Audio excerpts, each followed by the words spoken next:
رضوان احمد صاحب کا یو کے سے یہ سوال ہے کہ کیمیہ سعادت تصنیف امام غزالی جو ہے اس میں یہ لکھا ہوا ہے کہ عموماً دن بھر میں ایک بار، مسلمان 2 بار اور گدھا 3 بار کھاتا ہے۔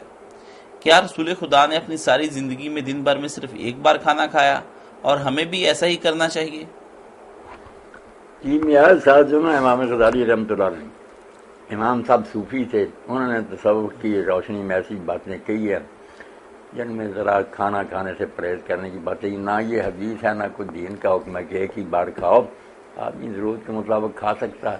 باقی یہ اگر وہ کھانے پینے کوئی شعار بنا رہے کہ بس اور دھندا ہی کوئی نہیں، کھاتے رہو پیتے رہو بچے جانتے رہو، تو یہ بہیمیت ہی ہے، جانوروں جیسی زندگی ہے، پھر انسانیت تو نہیں۔ انسان کو تو چاہیے کہ کھانا اتنا کھائے کہ اس کے جسم کو نہ وہ زندہ رکھے، باقی کھانے کوئی اپنا نہ شغل بنا لے، صرف کھانے پینے سے سروکار رہے، تھوڑا کھائے۔ قلت طعام، قلت منام، قلت کلام، قلت اختلاط انا، یہ 4 چیزیں نا سارے مجاہدے کی جان ہے کہ لوگوں سے زیادہ ملے جلے نہ، فضول باتیں نہ کرے، اور نہ زیادہ کھائے نہ زیادہ سوئے، مناسب حد تک ان چیزوں کو رکھیں۔ ایک سے زیادہ مرتبہ آپ کھا لیا کریں۔